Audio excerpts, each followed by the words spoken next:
tatlong bagay lamang po yung sasabihin ko. Unang-una po ay kinukumpirma po natin na hawak na po natin si Pastor Kibuloy, si Jacqueline Roy, si Ingrid Canada, si Crescente Canada at si Silva Semanes po. Nakuha po natin yung custody po nila around 5:30 this afternoon at mga bandang 6:30 po ay nilipad po natin sila mula po sa Davao at papunta po dito sa Villamor po tayo lumabas.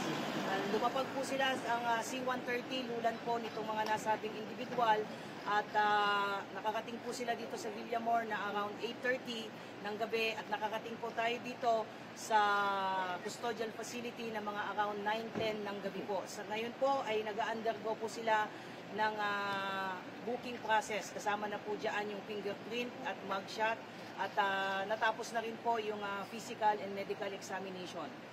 At nangyari po itong pangyayari po na ito dahil kanina pong mga bandang 1:30 po ng hapon ay nagkaroon po ng negosasyon para po sa mapayapa po nilang pagsuko dahil binigyan po natin sila ng ultimatum na within 24 hours po ay kailangan po nilang sumuko at nagkaroon po ng negotiation. So ito po ay joint efforts po ng PNP and AFP. Ma'am, sa loob po ba ng sila sa loob ng Kingdom of Jesus Christ sumuko?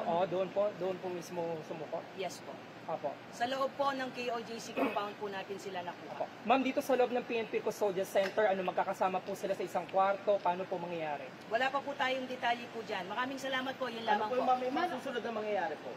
Ongoing po yung processing po ngayon dahil 5 katao po yan.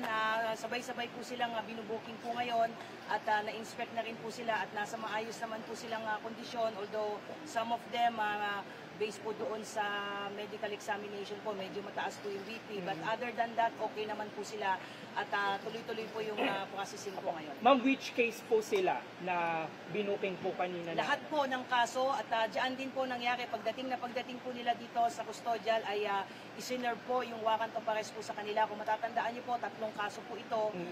Yung kay Pastor Kibuloy po, yung child abuse po, yung sexual abuse at yung pong qualified trafficking. So binasahan po sila ng mga kaso po nila at nakaharap po ang kanilang abogado po. At pagkatapos po noon ay binasahan din po sila ng kanilang mga Miranda rights at mga kakapatan po. At pagkatapos po noon ay tuloy-tuloy na po yung ginawang proseso. Ongoing po yung proseso po.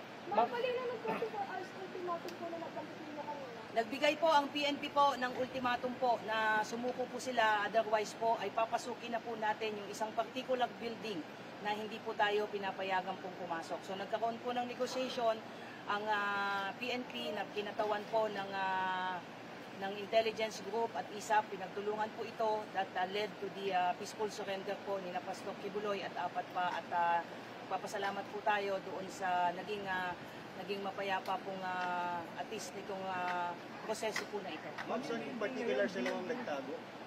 I don't have at liberty to reveal that. Ang importante po sa ngayon ay nasa kustodiya po ng PNP po ito at ang mangyayari po niyan ay bukas po inaasahan po natin na i-return po yung mga warrants of arrest doon po sa mga issuing courts. Particularly dyan po sa Quezon City kung saan nailipat na po yung mga kasong na isang pa po natin sa Davao at doon naman po sa RTC 159 po. Ma'am, yung Pero hindi po underground, ma'am? Wala pong underground?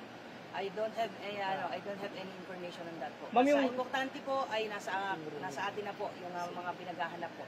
Ma'am, same lang ba yung room na can you give us kung merong aircon, merong paano? Wala pa po, hindi ko pa po nakikita kung saan po silang kwarto po, malilid din but meron na pong plano dahil nga kanina nga po habang ongoing po yung negotiation ay pinagplanuhan na rin po kung saan po silang mga selda po mapupunta. Magbibigay po kami ng additional details as we go. Pero definitely ma'am, magkakahiwalay sila.